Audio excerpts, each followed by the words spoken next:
Yes, it is. It is connecting. Hi, everyone. Hello, hello. Hello, hello. Hi. Hello, guys. Thanks for joining us today. I just want to make sure that we have our audience seeing us and we Live tech, Muna. Here we go. yeah, I know. I'm like, where is the chat? um, but that's gonna be okay. Yes, it is happening. So, hi everyone. Thanks for joining us today for our third episode of our live events on resilience. So, today we are getting lessons from the frontliners who are here with me today and who have been client facing for a while, even if it's in various different positions. So, I'm just going to ask you in the comments or in the chat to give me a thumbs up if you can hear us properly. So, it pops out for us. And we go. So very perfect. Thank you. Oh, Amity just said sound Yeah. has dropped. Can you give us a thumbs up if it's back?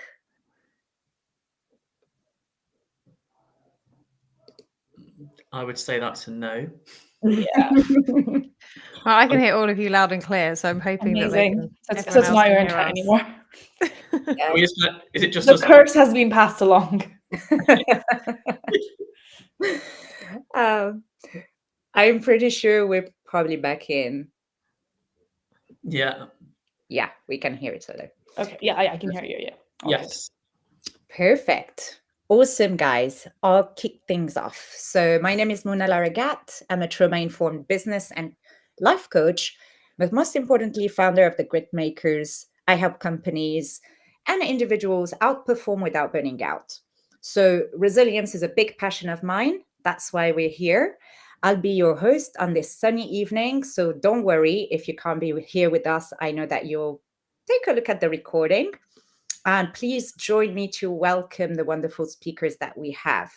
So I'm going to say, let's open the dance with James, because I know you're a good dancer, James. So can you please open the round of intros? Thank you. I'm glad you appreciate my dancing skills, Muna, by the way. So I'm James Collingham. I work client side, so B2B for about 10 years. So I was predominantly in digital spaces, working with brands. So like trying to support them on growth strategies in certain marketing channels. I did move off client side about 8 years ago, but there's still some really interesting parts over the last 8 years, how I've now worked with clients and what I expect to see.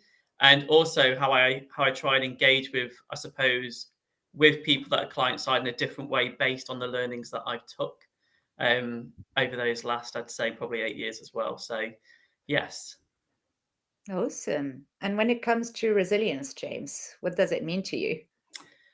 I would say resilience means to me is it doesn't mean, I suppose, it doesn't mean you don't feel emotion, because I think you can go, oh, I'm resilient, I'm really tough. Like that typical word, you might think that, like, I have to be strong, I'm resilient, it means hard or something. But I think the difference that is it's okay to feel emotion, feel stress, but it's the way that you give yourself personal reward through that. So if you've gone in with good expectations, even if the outcome isn't as you want, there is always a reward in that. And I think that's resilience for yourself, how to give value, because you can get down a one-way stream, I think, of either fear or negativity, or feel like you have to block feelings when actually it's the opposite to that. Mm. Thanks for sharing. Hello, Kirtana. Hello. How are Tell you? us a little more about yourself and your definition of resilience. Yeah, sure. So my name is Kirtana. I currently work as an account executive at Infuse. I've been in the marketing B2B space for the last 5 years. I originally started off as a customer success manager, and for the past year and a half, I have been on the sales side. So that's a little bit of background on me. In terms of resilience, I feel like, to me at least personally, like I see resilience as like how fast I can like essentially bounce back from any like negative experiences or any like challenges. And I feel like resilience is almost an ever-evolving process. Like I feel like maybe earlier, or like when I was younger, I think I was less resilient. Like, and over time, as you know, as individuals, we grow and we accumulate more experiences. I think we become more resilient. So yeah, I think that's more or less my definition. Thank you for sharing. And I am just wondering if Claudia is still with us. I'm just going to give her a second. Yes. So internet has dropped. The challenge of the lives. So I'm wondering how we're going to get resilient about this. But thank you very much. And here I have Claudia joining us back just in time to introduce herself. Perfect timing. Honestly, I do apologise in case I do drop out. I'm having some issues with Wi-Fi today, so hopefully we'll be fine. But to introduce myself, I'm Claudia Gasson. I'm the founder of Autus Talent, and we partner with tech companies globally, so across Europe, the US, and Singapore, to help essentially matchmake talent within those commercial functions with tech companies. Such as Bolt, Signified, lots of different companies globally. My background, I've worked in recruitment for about 12 years. I've worked in Canada, I've worked in Australia, I've worked in London, and have worked in the roles myself. So I've been an account executive and a customer success manager. So I've been very client facing, and then also obviously started my own agency doing and recruiting for those exact roles as well. So that's a little bit more about me. And how would I define resilience? I think resilience is having the power to keep moving even when times get really tough, but then also knowing and identifying when it's the right time to stop doing something, but also finding the inner strength to figure out that actually if you keep doing the little things that you can control, then you'll probably find the right outcome that you're looking for. Thanks. Nice. Thanks for sharing. And thank you so much, guys, for showing up here for our audience, but also for yourself. I know you, all of you, and I know that you have tremendous experience to share with our audience. So I'm super excited to have this conversation with you. And the reason why you've been like cherry picked is because I know how tenacious you are and how good at sales you are. And James, I think you're like my first example of seeing like someone really practicing knocking at people's door and really building rapport like no other. So where is that drive coming from? Because it's impressive. There's a few places. So from a personal experience, when I was actually in my first big corporate company, I wasn't technically client side at the time, but I always remember really well feeling kind of like, I suppose, a bit belittled by seniors saying that you couldn't achieve, you couldn't do something, but never really giving reasons why. And at one time it did affect me, but I had to learn over time how to use that to kind of like beat them in terms of what they were saying about a situation. And I wasn't probably mature enough to understand maybe that was coming from a place of frustrations in themselves, and actually it wasn't a reflection on me, it was actually a personal reflection of how they were in their state. But that took time to get there. And I think when I kind of brought that into my client side space, I think a big thing for me was it's very easy to introduce yourself and say, I'm going to do A, B, and C for you, and be very stereotype. However, what I like to try and do is, I think people buy from people. And I think that's a really powerful thing, but also in what you're saying. So in my experience of doing that was more about how do I drive an impactful message, and thinking and taking time to really kind of go under the bonnet of what they might expect. And if they expect me just to give very generic answers and introductions, then I'm only meeting their expectation, what they expect. But actually, if I think about what's the additional layers of information they might like, or how they get to know me and I get to know them, then I think spending time on that at the start of like building a client side relationship is so important, rather than just going in with little prep work and what I would say is the same old conversation they might have heard from previous account managers or maybe previous agencies they've worked with.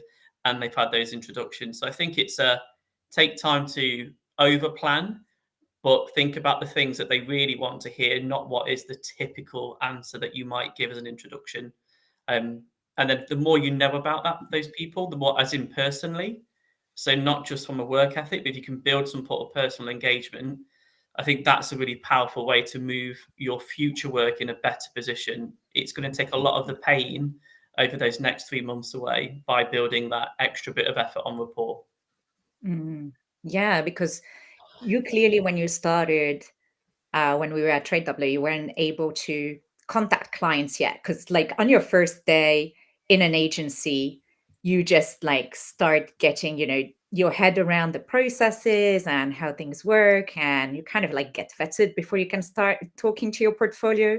Yeah. But James was like on the phone, I can't talk to clients, I'm going to talk to publishers. And he was like calling up like the top 20, top 50 publishers that we have in the UK. What do you think, like this drive, like to show that you can do better, be better? What does this process teach you about yourself, in real life, like outside of just the office life? I mean, for me personally, it's about that you have to take extra steps to get out what you need in life. So I think sometimes we can pre-think that things are meant to be given to us because we've met a benchmark. But I think for me personally, it's about setting in my own personal goals that I think are going to give me reward outside of just clients. So examples of that will be, how do we? Oh, we've lost her. Lost our Would be, friend. yeah, we have. Would be how, what's going to be success for me personally, and that's not just from a work point of view, but how can I translate success into like personal goals outside? So overcoming maybe fears of how to handle relationships in terms of work or personal, and finding ways to move forward are like really important for me in terms of goal winning. And I think set expectations that aren't huge at the start but are realistic. And also self-reward. I'm really big about self-reward. That's one of the things I've learned massively, I think, over the last probably 10, 15 years is stop beating myself up about the little things that might not go to plan that you envision as you go, and actually reward yourself for all the things that went well and take the other things as positive learnings to then drive that extra bit of grit and behavior. Because I think people see things that don't go right. I think you can see it as an output of failure. But I really think, and again, we're talking about resilience, is if it doesn't go right, actually that's okay. But how do you turn that into a real positive outcome for the next step, or the way you might think?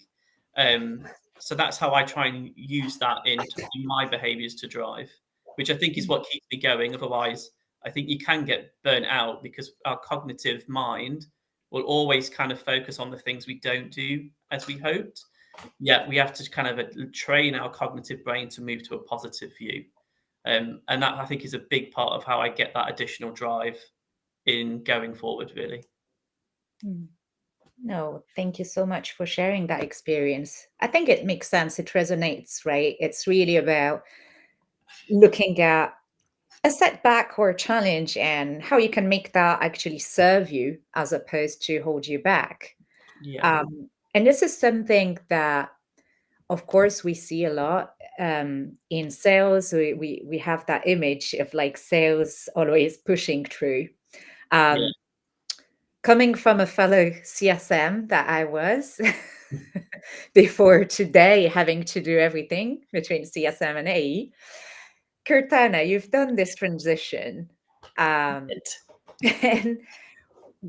how is it like actually becoming the deal maker? What did it bring to you? So I think it's brought me quite a few things. I think notably, like the first thing that comes to mind is strategic thinking.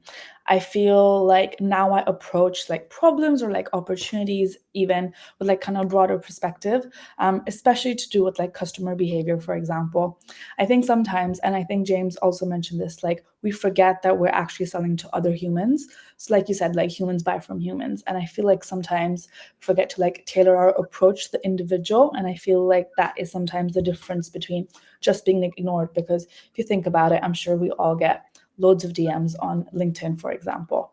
I think that really is the difference, like strategically crafting your message from getting a yes and like let's jump on a call to just being ignored. So I feel like the way I think about approaching things has definitely changed since I became the deal maker. I also feel like negotiating skills. So I feel like when I was in CS, negotiating wasn't something that I was directly responsible for. And because I wasn't directly responsible for it, it was something that was kind of like put on the back burner. However, now in sales, negotiating is a very like critical component of like what I do. So I feel like throughout like this year and a half, I've definitely like drilled down on the ability to negotiate and trying to like almost like present to people the benefits of essentially coming on board with us. So yeah. However, I want to say my biggest takeaway from becoming the deal maker has definitely been like a boost in like confidence and also resilience. I feel like yes, closing deals and achieving targets definitely boost your self-confidence, but more than anything, it's the rejection, I think. So as a CSM, you don't face rejection on a daily basis because the clients essentially come to you. However, in sales, you kind of have to like almost like tell yourself it's all a cycle. Everyone is not going to be ready to buy, and that's okay. When you get a no, it's not personal, and like almost each no is something that you can learn from. I feel like it's also given me a deeper like understanding into like customers and how they almost like think. I feel like customer success gave me a very strong foundation and understanding that my customer needs were met and that they were like satisfied. I feel like in my sales role, this almost goes a step further. So I feel like now I focus a little bit more on what are their pain points and how can I kind of take our solution and essentially tailor it to their benefit. And I want to say, like, lastly, definitely like personal growth. I feel like just the transition from going from a CS role to a sales role has really like pushed me out of my comfort zone and has kind of like almost made me, I want to say, yeah, like more resilient. I feel like it like expands your knowledge.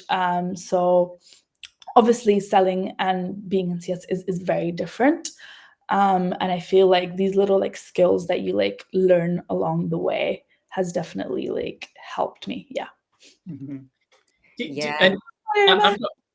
Sorry, tell me, James. I've got a question, more for just as a chat for us, but I found, and just if it works in your experiences, when I started to like look at client side, one thing I learned, I think for me, was I just stopped doing presentations as my intros. You know, when you have those first meetings and you've got a conversation, I actually just didn't take slides because when I put on those slides, they were so generic.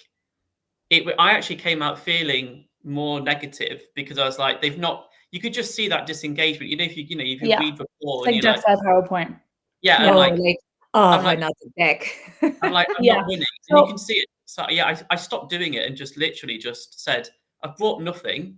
And that honesty with me was like, I brought nothing. I'm coming here just to learn about you and just tell me everything. And I'd rather feel that openness. And it worked for me so much better just to get rid of all the political corporate stuff that we're meant to say, and actually definitely. just bring the walls down a bit and say, I've got my notes, just talk to me. Yeah, I feel like what I tend to do is like at the beginning of a meeting, I will give them the option. I'm like, hey, I'm more than happy to just have like a chat. Why don't you tell me what you're currently doing for your marketing strategy? Then we can have a chat based on that. Or if you prefer, obviously, like I do have some slides and we can go through that. I like giving them the option, and I feel like giving them the choice almost like empowers them, and then they're much more open and much more like open to like receiving and like to seeing what you have to say almost. But yeah. Totally with you. Yeah. And you had to test and learn, right? Because one thing when you start a new role or a new project or Yeah. anything new, basically, it's like becoming a newborn again, right? You were from a position where you were an expert at doing whatever, like Yeah. recruiting for a certain type of industry and then switching to another, or doing a specific role and then switching to another and moving to brand side, and like entire universe changes around you. So like, how did this process of becoming a beginner again like strengthen you? So I feel like, okay, so it definitely felt like starting from scratch. So I did have like a solid foundation from my CS days. So it's not as if I had to start literally from scratch, but it was kind of like a clean slate. I felt like when I first became a CSM, I had to like invest a lot of time in learning how the sales process worked, and like how, like what platforms they use, et cetera, et cetera. And I feel like what definitely helped was like the mindset of, oh, like I can do this, or like, oh, it's all right to be a beginner again.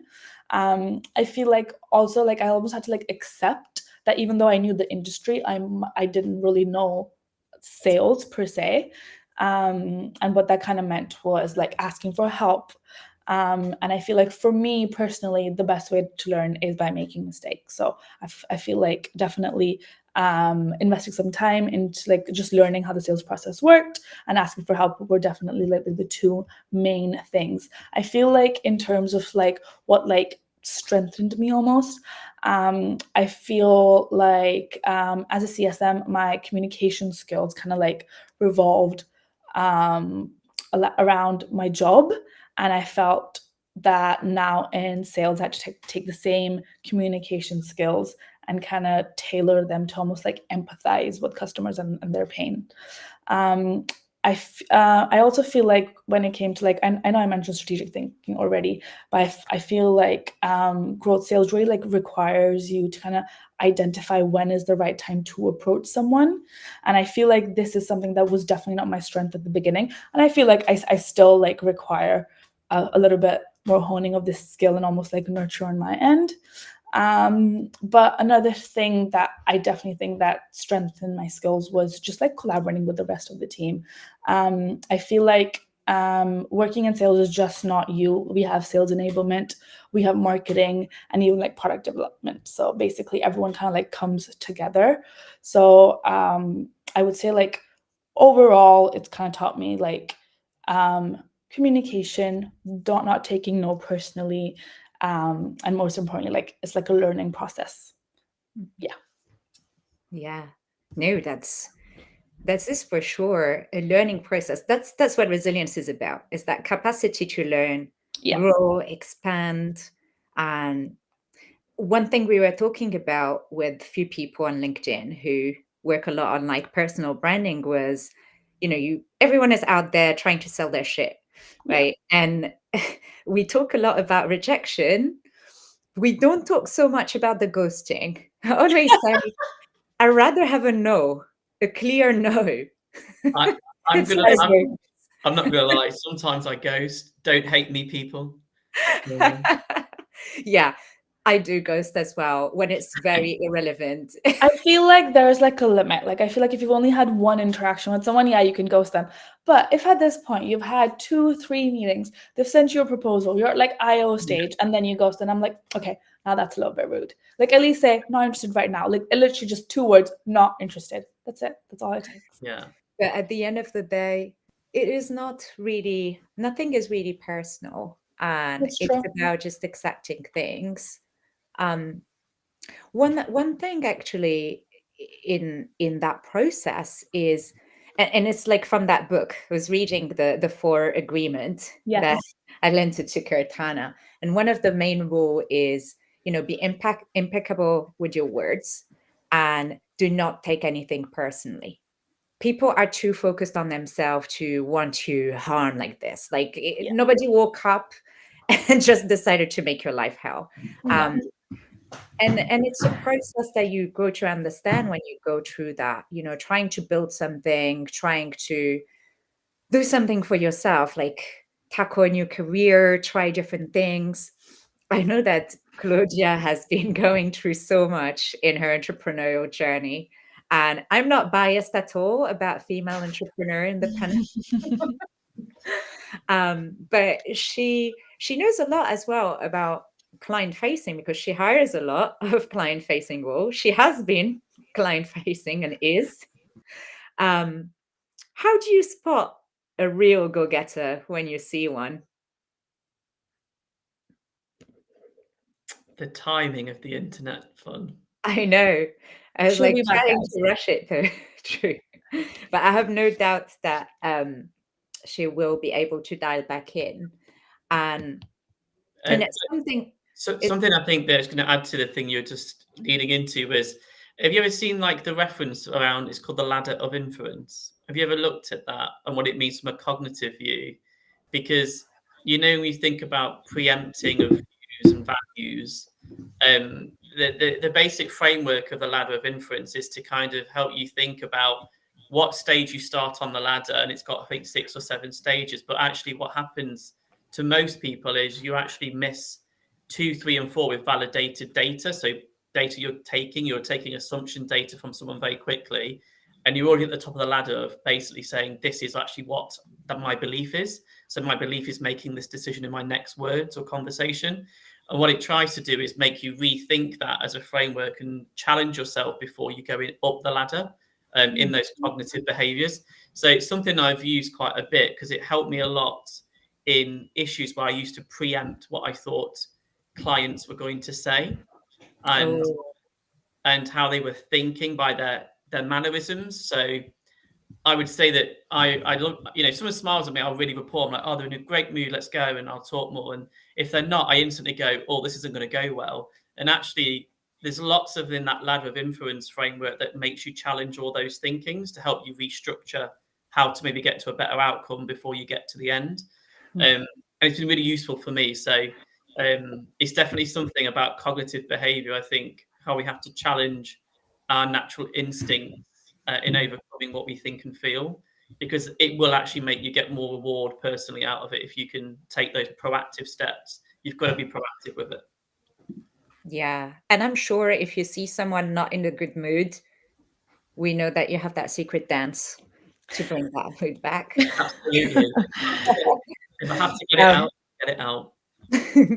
When I see someone in a bad mood, I always just try and really try and warm them up even more. I just keep going with rapport building to just try and crack them, because as soon as you get a little cheeky smile or something off someone, then you know you're onto a winner. And it is so crucial when you first meet somebody to really go for it and talk, just ask them open-ended questions about their lives, about their weekend, how their day's gone, and then make a little bit of a joke about it. You know, it's so critical when it comes to rapport building, 100%.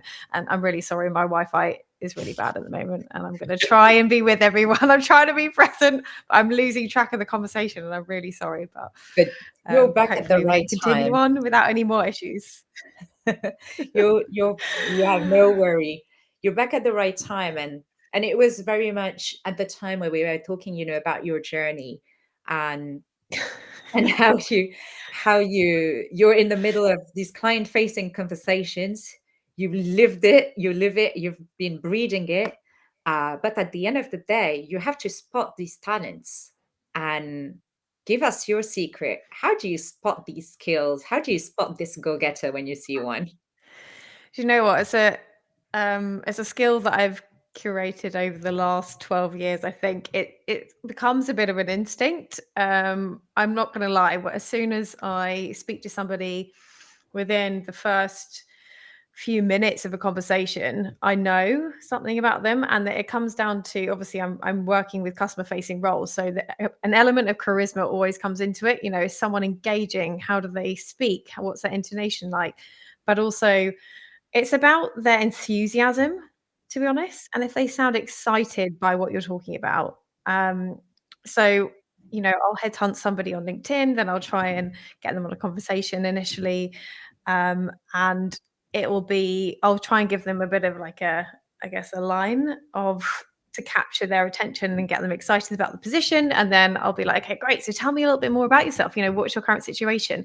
And if someone sounds disengaged or not particularly excited or excitable or just a bit monotone, then I'm just immediately kind of like, well, this isn't going to be a very good salesperson, is it? Like, you gotta sell yourself as well as the product that you're going to sell ultimately. So honestly, it comes very much about it comes back to exactly what I was just saying about rapport building. Can this person build rapport or not? Do they have the basic communication skills that are required in today's world, especially offline and online? We're on Zooms all the time. Someone's got to be able to give you that little bit of Shazam initially. Otherwise, I'm sorry. I honestly sometimes speak to candidates and I know pretty much, I have a bit of a gut instinct as to whether I think they're going to get the job. I'm not always right, but you do know from those kind of engagements. And also, I do test people on their ability throughout the entire interview process of how they deal with me as a recruiter, as an external recruiter. Are they responding timely to my messages? Are they engaging with me in an excitable manner?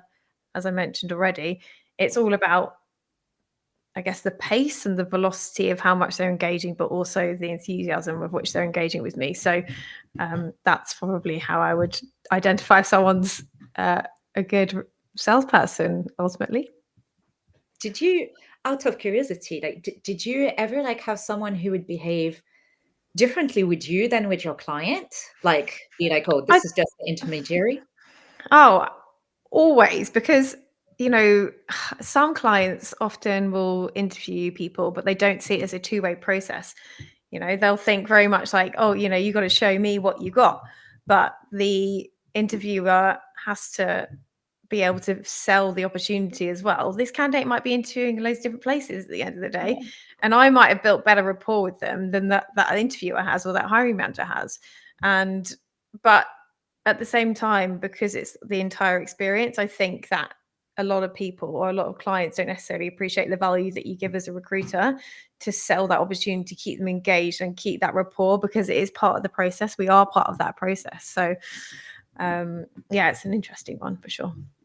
Yeah, no, that is definitely full of ups and downs. I am very sure. And one of the key points that I really wanted to get you, Claudia, to tell us about is it's full of adventures, but how do you make yourself keep going, even at the lowest points? So I guess it's probably quite important to tell you some stories here. So I obviously work within the tech sector. I think it's pretty well known that the tech sector over the last year and a half has absolutely crashed. Unfortunately, there's been hundreds of thousands of redundancies across the market, and I had to unfortunately let go a lot of my team that I had recruited myself and grown out to. So that was a horrible experience. And throughout that time, after I let my pretty much the majority of my team go, I was pretty devastated. And I had to really dig deep to think about how I would keep moving forward.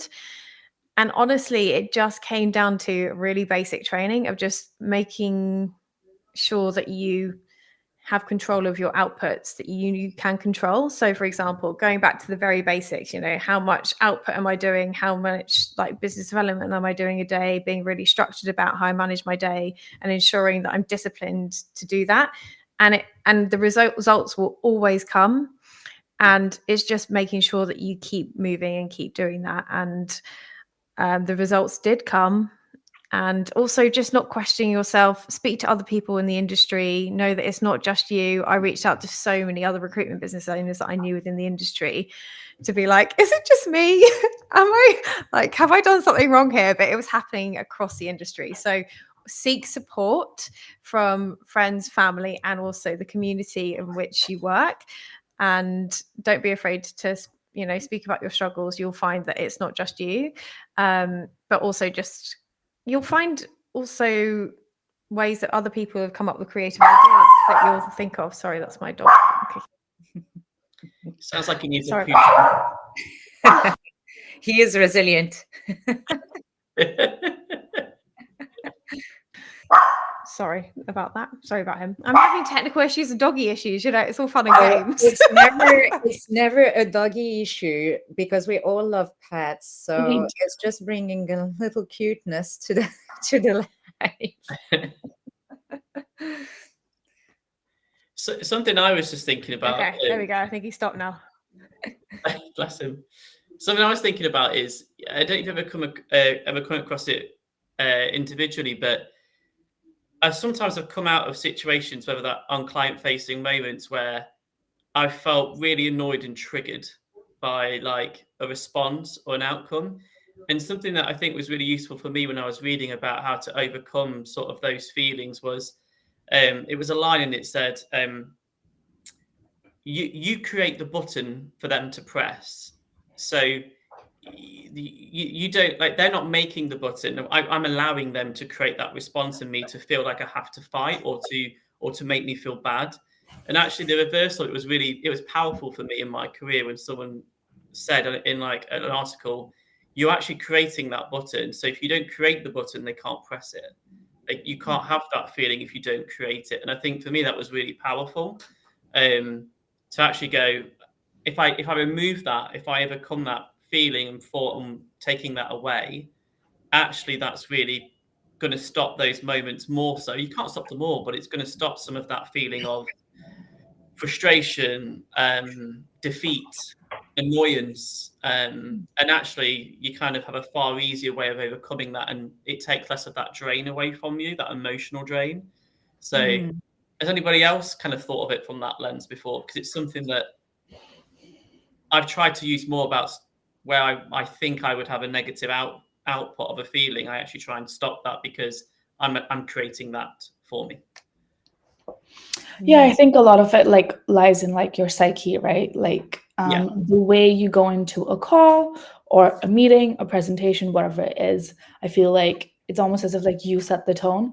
Yes, it's possible that, you know, the other person might not be receptive to you for X, Y, and Z reason. But if you go into it with a positive attitude, it's a lot easier to come out of it with a positive attitude. So same kind of metaphor, but just from a different way.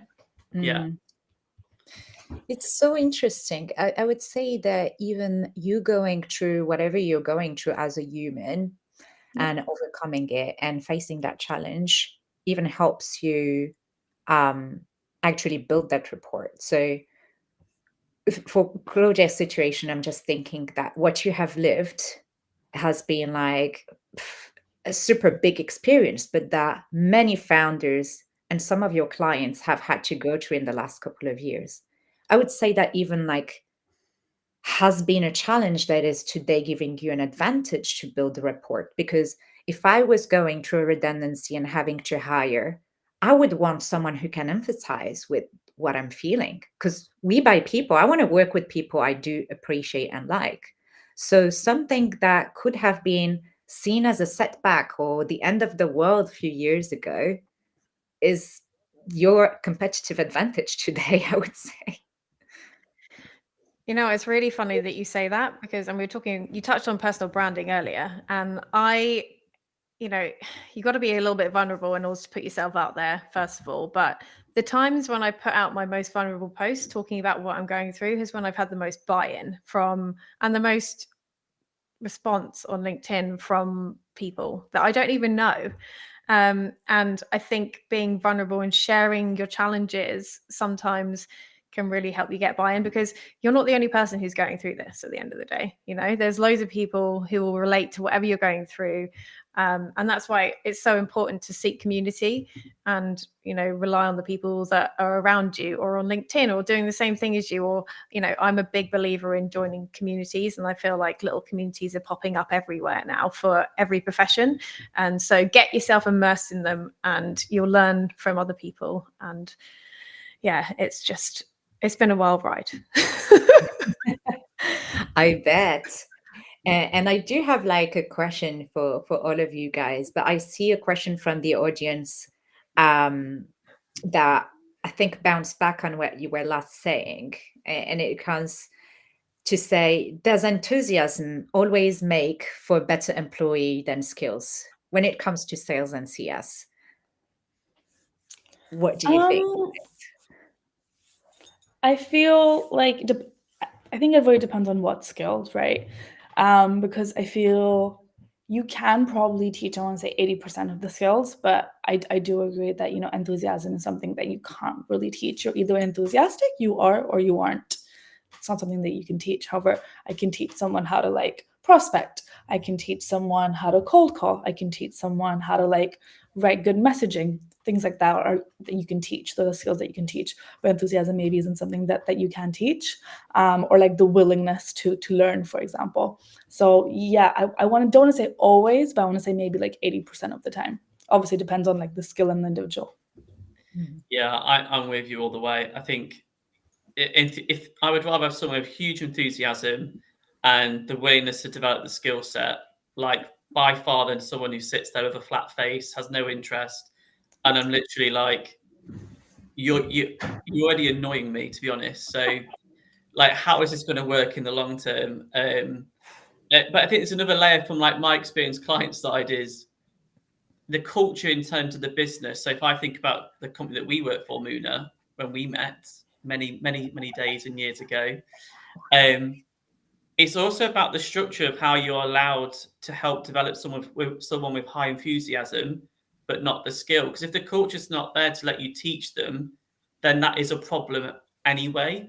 So that needs to be balanced in the business that you have as a culture. Because if you've got no time and you've got high enthusiasm, they probably lose enthusiasm because they've got no time to develop the skills. So there is that other lens to it. I think that's really important about how businesses who are selling, whether it's tech or SaaS, whatever they're doing, they need to think about if they're hiring someone with high enthusiasm, how do they support them with the time from a peer to develop that skill set? Because if it's not there, that it's going to go anyway.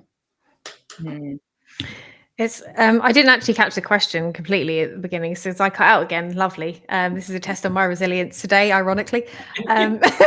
But just on the note of, I think, can you just tell me what the question was? Because I think I gathered what it is. But it was really bouncing back on the enthusiasm and whether that was, you know, making for a better employee to be enthusiastic versus, you know, the skills or hard skills. Like, how does it compare? I've seen people in my career who have worked with amazing enthusiasm, and then it's taken them a little bit longer to hone the skills, but then they become like the top billers or the top performers. I think having a good egg is great for team morale as well, because people feed off that energy. And so I would always hire somebody over, like, with amazing enthusiasm 100%. Without, you can teach people the skills, and if you get someone who's an energy sucker, a vampire, who is just really negative, they're going to pull down the entire team and pull down you as a manager. So it's just a no from me. Yeah, those are my thoughts. I agree. And ironically, I also had I've got Alex King on the What Do You Do podcast, and it releasing an episode tomorrow. And he's a VP of sales, and he's worked across lots of awesome businesses, and he talks about exactly that. So if anyone's interested in hearing more about that, you can check out the What Do You Do podcast tomorrow. That was a cheeky little plug, I know, but you know. I love that. Gotta be done. I would actually, James, you mentioned the book that the audience would really like the title. I don't think it was. I think it was the book that you and the 4 pillars. Oh, the four core. I think it's about your book that you. Yeah. Okay. So what I will do and suggest us to do is, in the event, we will leave the comments with the resources. So with the book, so that's for you, Natalia, to answer your question. So we will give you the title and where to find the book, as well as the podcast for tomorrow. And also it's tomorrow. We need to register ASAP. And I think that was a nice segue for just taking a moment here, allowing Claudia's internet to recenter a little. But also, I want to pause so we reflect on this journey for a second.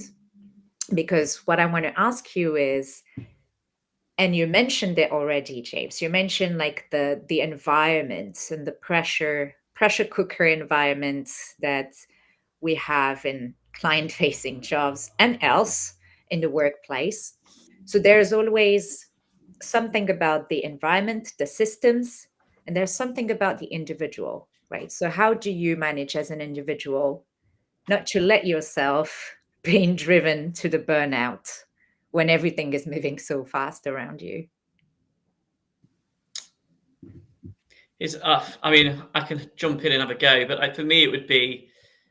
I think I was actually a massive victim of this, and it comes from, I suppose, having an inner belief from previous in my starting roles. People just said you weren't good enough, even though my will was massive high. There was definitely problems there, and I think then it was a counter problem as I started to grow in my career. I then felt that I had to keep going at that pace at 100%, no matter what was going on in outside factors, to keep going. And actually, then when I looked back at like as a reflection, my quality of work giving back to clients had changed. I wasn't thinking differently. I was tunneled visioned.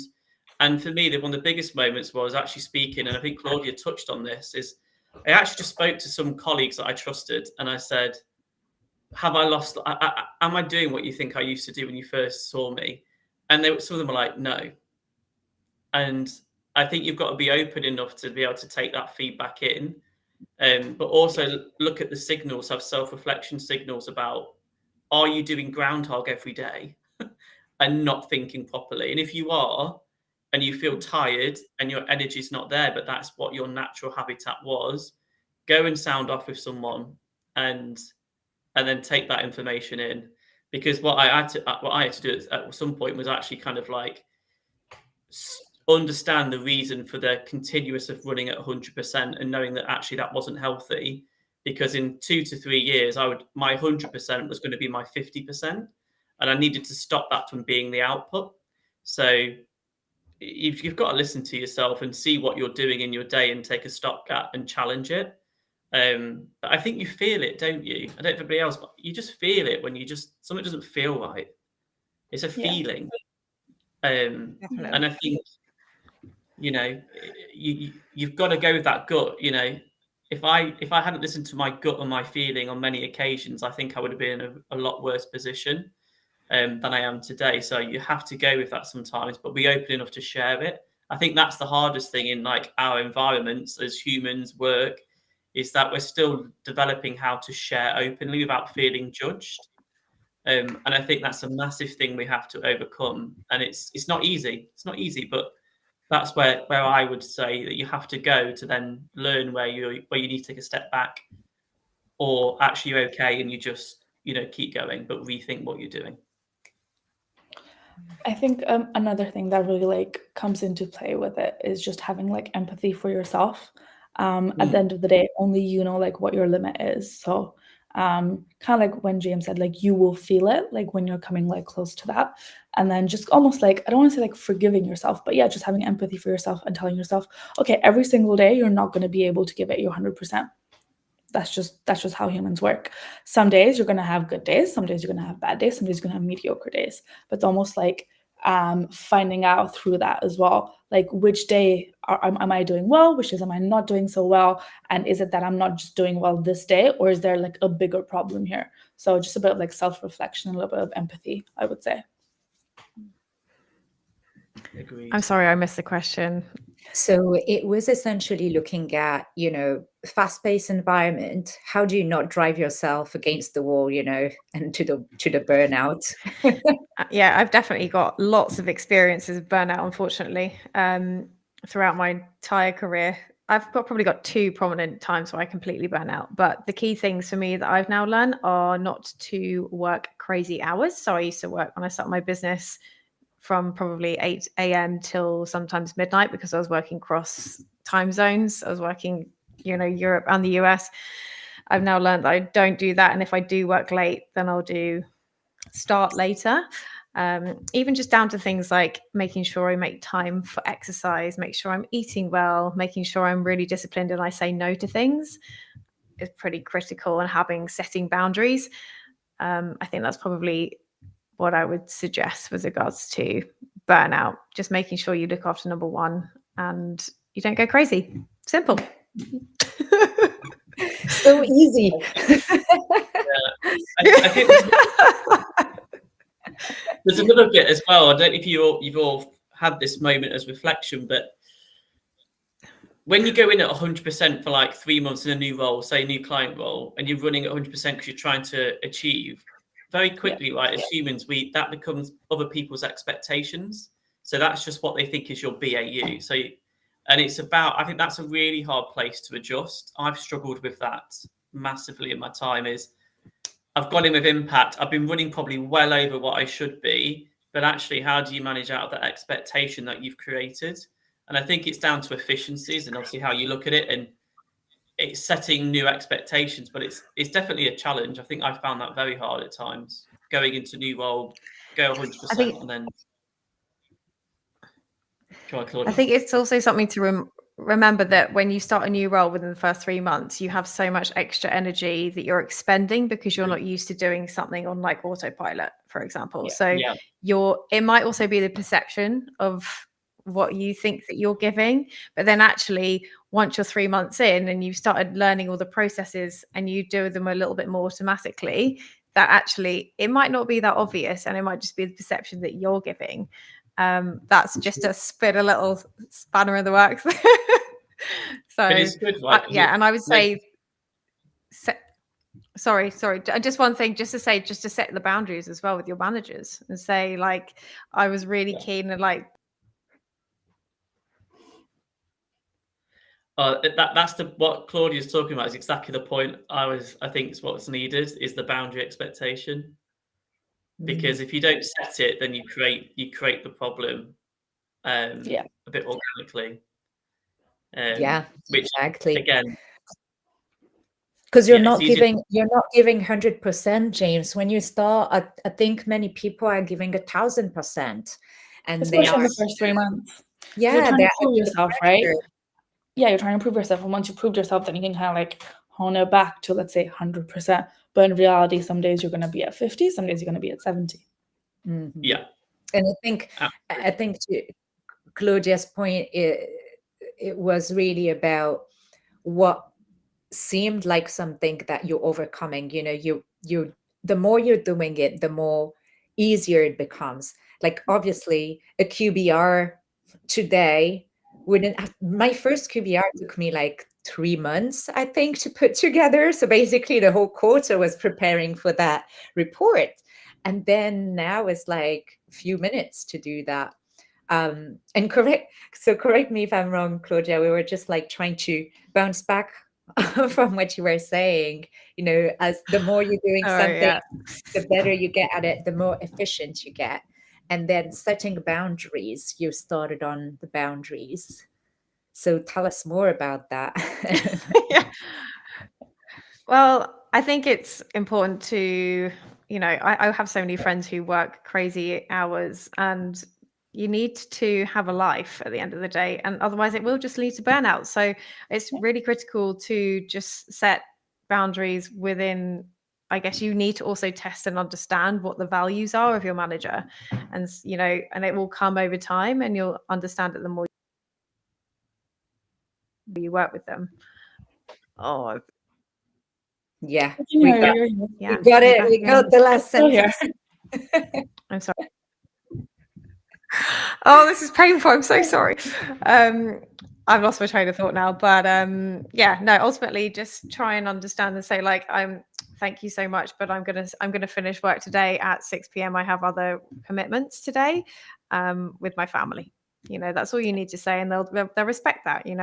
Obviously, if you have a deadline, they might expect you to work a little bit longer for closing off POC or something like that, or an RFP or what have you. Sometimes you're going to have to work a little bit harder potentially, but just make sure that you're focused with your time, and hopefully you'll be able to get the job done in time. But I know it's easier said than done sometimes. And it's up to us, basically, because a lot of the it feels like a lot of the decisions we make about our environment pressuring us is something that we put on ourselves. Nobody is telling you not to have lunch or to have lunch in front of your computer. And Absolutely. Yes. PM, but you don't set all the little things around that do not lead you to it, right? So when you're given extra responsibility and you take it, and even if you haven't finished your other tasks, you're like, I'm gonna do it all.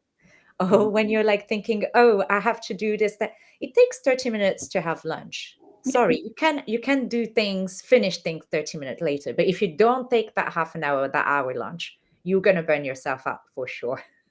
Like it's only gonna last for a certain amount of time. And I think there's a cultural bit there, Muna, for me, because it comes back to it. So someone who works in my team when they first joined our business about 3 years ago, they were slacking me saying, I'm going to go on lunch and I'm going to finish at this time. And I didn't need them to. I trust the people that were like, and it was interesting from like a cultural thinking where leaders are really important in the way that they help energize their teams. So they have to think more about that. And I think as someone who I see work, say, extra hard, they've done something to hit a deadline. I think as a leader, in terms of, now I need to be proactive and say to them, take some time back. Thank you for that. Because actually you're re-giving more energy and more positivity for them to drive. And I think, love that. yeah, you have to think about that, right? Because as much as we think about ourselves in those moments and like us driving, something again was a personal experience to me was someone who got in a promotion in one of my teams in the last 2 years. Because I was working really hard, they felt that they had to that they had to do that. And actually that was a big thing for me to say, actually my behavior, I don't put it on anybody, but actually they absorb it. And it was important for me to think about how do I change that thinking to help them. So I think as leaders in teams, in client roles, if we want the most out of those people to be able to sell and to do their job effectively, we need to be proactive about how we help them do that, from thank yous to reward to acknowledgement when we see fatigue, and make sure we don't just sit there watching it, we do something about it. Yeah. And in addition to that, just encouraging them to take annual leave as well, because so many people just don't take it. And, you know, just being like, okay, I think you need some time off. Like, just enjoy yourself now. You've done great work. Now take some time just to recharge and come back ready. Yes. You know. Definitely the time off thing, especially in startups with the unlimited holiday, it just becomes like harder and harder to get people to go on holiday. But something that you mentioned, you know, in this, I sense that it's really about the community leading by example. And really, it does take a village. It does take a village for a company to succeed. And when you're just solopreneur or just an employee or whatever, it does take a village because you have a support system that helps you, hopefully. If it's not family and friends, it's going to be other people in the multiple communities that we spoke about, whether it's on LinkedIn, in I want to say the real life world, but someone argued on a post that LinkedIn was real life. So yeah, what's your village like? That's a big question. I can probably answer what my village looks like. As I said, as soon as I started my business, I became part of recruitment, I guess, networks. So I became a community and I was on WhatsApp groups for lots of different communities. In addition to that, I've also joined sort of revenue-based communities like Rev Genius, Pavilion, etc. And so I try to immerse myself in those worlds. But my community also is my friends and family who support me every single day at the end of the day. My poor partner who has to deal with me moaning every day.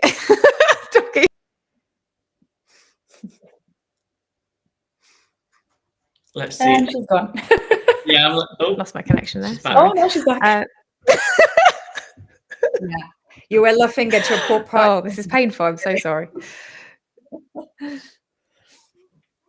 Sorry, there we go. Yeah, no, I would just say I'd recommend to anybody who's trying to enter any new profession, research the communities, because you can find so much free data. You can speak to people, you can network, you can find out what the jobs are really like. It's the perfect thing to do. And we have an amazing ability to do that in the digital world, but also do it in person as well. Go to events, introduce yourself to people, 100%. and you'll never know what introductions that you'll have. Yeah. Definitely. Claudia's giving very good words when she can. That's what I would say. Very true. The power of Claudia. Oh, thanks. Quality over quantity. But this is all a sales technique, scarcity. We want more, Claudia. Come on. Yeah. No, it has been very wise. Networking is, you can build your own village, basically, can. when you don't have one.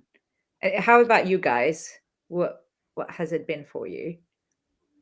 I feel like in my current job, at least, my primary role is obviously to sell. However, I can only do that once I have like the support of like the sales enablement team. So they kind of like help us like craft messaging, for example, the marketing team. So we have like collateral to actually show. Same thing with like recommendations or like testimonials from like different clients, things like that. So yes, at the end of the day, like you speak to one sales rep. However, behind them, there are so many different people orchestrating that. Same thing with like client success. Like once I actually sell something, it's their job to kind of like implement it and like show you how it works, et cetera, et cetera. So then eventually we can get that renewal. So yes, it might just be me, but there's like an entire village like behind it. In terms of my support system, I want to say like similar to everyone, I feel like my friends and my family are my biggest support system. Obviously, I do think like communities definitely play like a really big part in it, but I feel like at the end of the day, the people I rely on the most for like advice would be friends and family. Mm-hmm. Yeah, I think I just support all of that, to be honest. Like I have my own network from like in terms of where my current role is with people in similar roles. So I reach out through networking. I prefer to meet people face to face. And I really try and kind of set myself a task to try and make some contacts where we create like a WhatsApp group. And it's just validation where I'm trying to sound off, are you having similar problems to us? And it's a safe space. We learn from each other.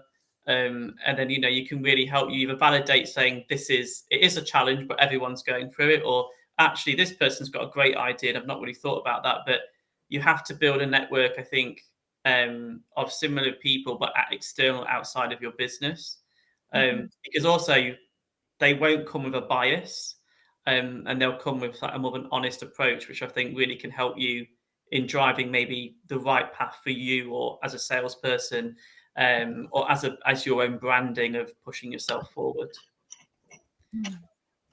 Yeah, that's very interesting, especially like when it comes to the professional world. I mean, you can't do business with everyone, like in terms of friends and family aren't always the best business partners, but you can get very great friends from the business world, either through networking or colleagues or anything like that.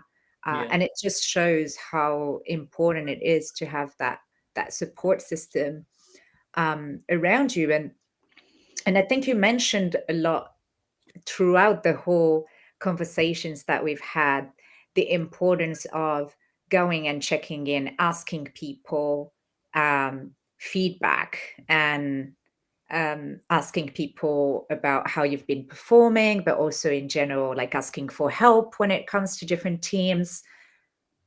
I just want to understand a little more your point of view about dealing with feedback when it comes to resilience, because not every feedback is the most joyful to receive.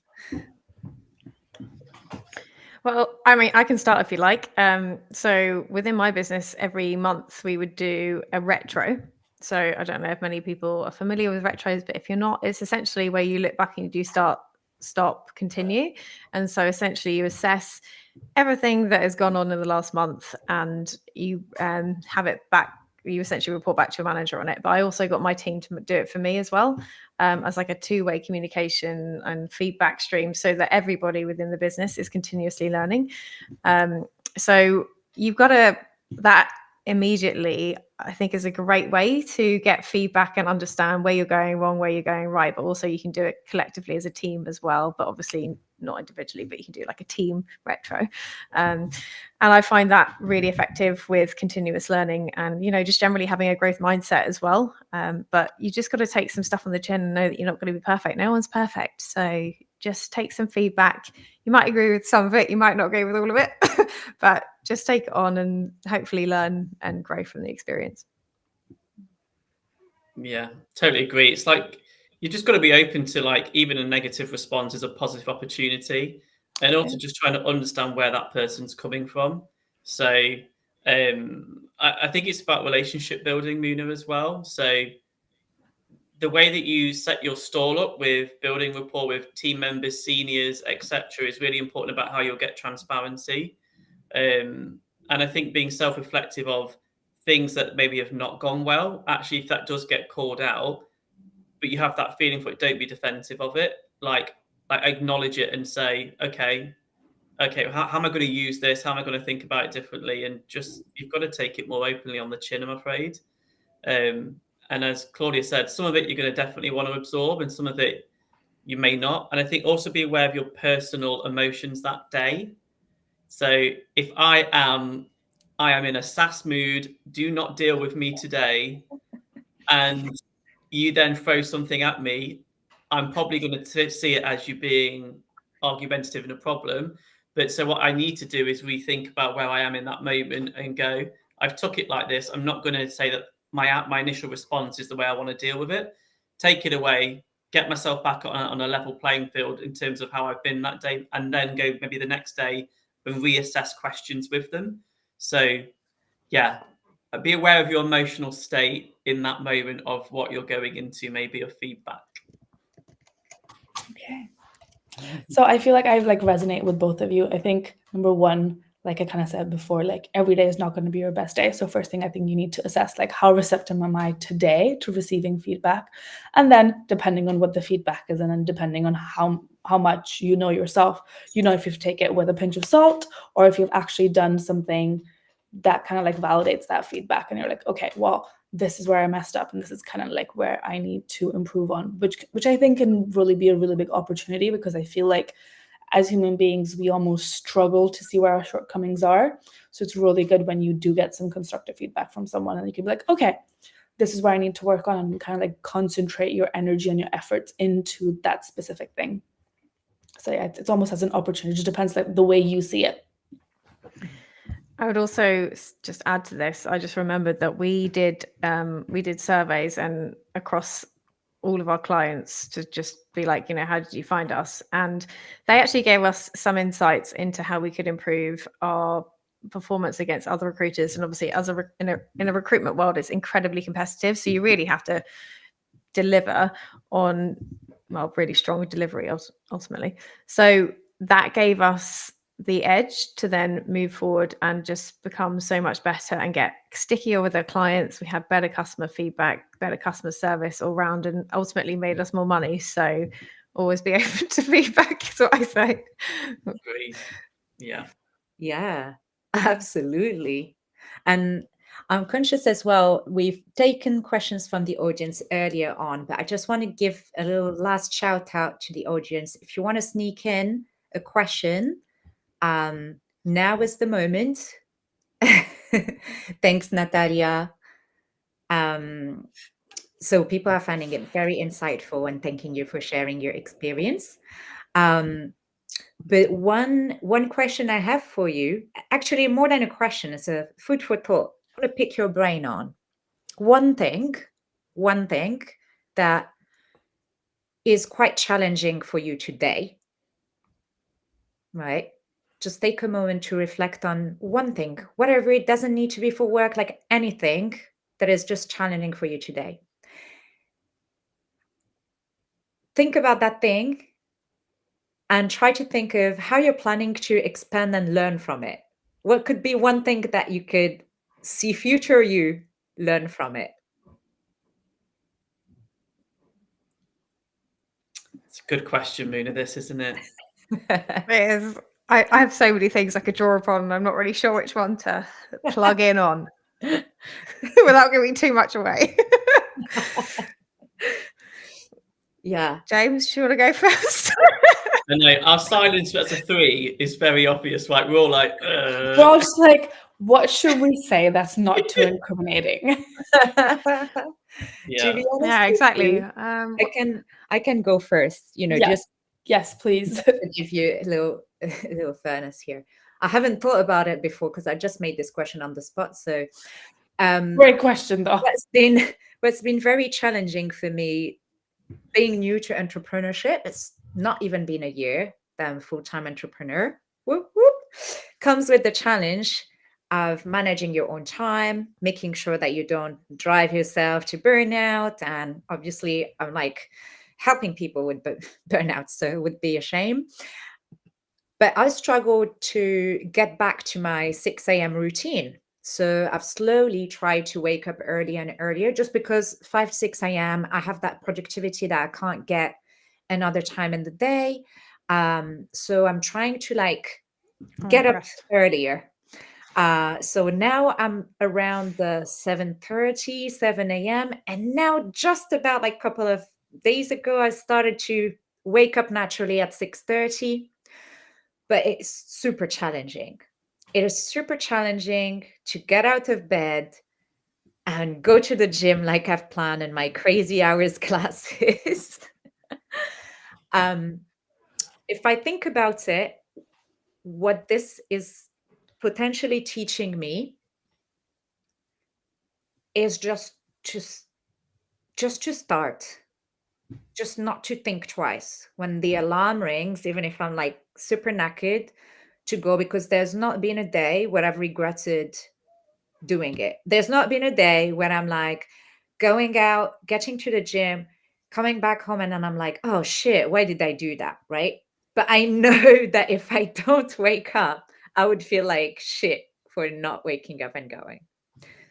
So it's like something that I would say have been like challenging around time management. But this example is teaching me about how to bring that to other areas. So that's like waking up for the gym, but it goes to outreach when you don't want to. It goes to doing the task that you don't want to, like building the website, correcting the website, implementing the templates website without giving anything away. So you go, guys.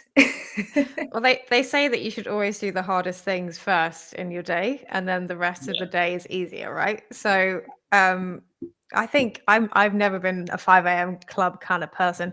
I used to, when I was living in central London, I used to go to the gym before work sometimes, but I would always book a class and then not make it.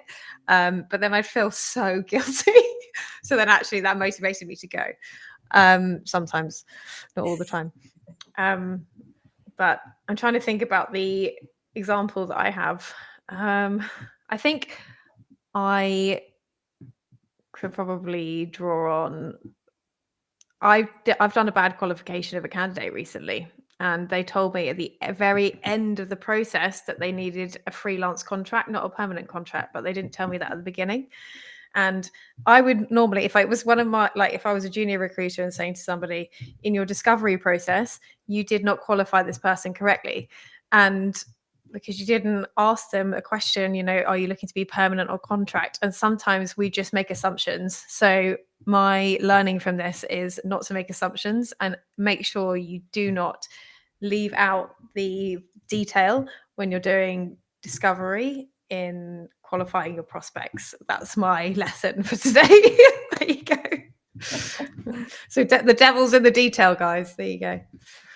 Thanks so much for sharing. It takes courage to admit, and to admit responsibility, right? Because someone can be easily, or a friend could tell you, come on, they applied for the role, it said permanent, why would they be a freelancer? I mean, you're not wrong. It's the power of reading. You're really not wrong. You would expect someone to read if they're applying for a job. But in all fairness, yeah, thanks for sharing that. And it takes great courage to admit that there's always a way that we can do better, even if the world could be different. Exactly. It's a very basic thing, but actually, you know, the devil's in the detail, and you got to just make sure you tick every box in the qualification process, hopefully. How about you guys? I want to say mine this week has been stretching myself too thin. So I essentially, so normally I schedule anywhere between like 2 and 3 meetings a day, which is totally doable. However, this week I have actually gone and on multiple days scheduled 4 or 5 things. So that means that I don't finish work at 6 o'clock and I actually like go into like 8, 9. So and this is something that happened yesterday, for example. So I think my main takeaway from this is to almost like not just say yes to every single person, not even not say yes, but instead of being like, oh, I'm available in 2 days, just tell them, I'm really sorry, I can only see you next week. Because being busy is normal. Everyone is busy and we don't have to like make ourselves available for every single thing every single day. So almost just like reprioritizing a little bit, especially in my calendar. So I would say that's my 2 cents. Yes, time management, prioritization. It's a big one. Yeah.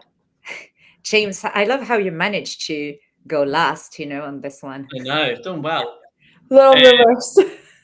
Yeah, I've just sat quiet on it, haven't I? I suppose that I'd be really open, I suppose, to the group here. But like, my biggest challenge was probably at the moment is managing my MBA work within my work and actually listening to my burnout. So I went on a challenge. I didn't have a degree, so I don't have a degree.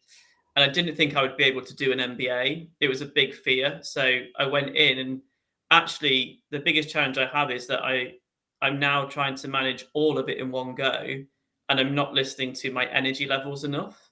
So where I've got this behavior of keep going at 100% in work and on my MBA, I'm not giving myself the validations of recharge.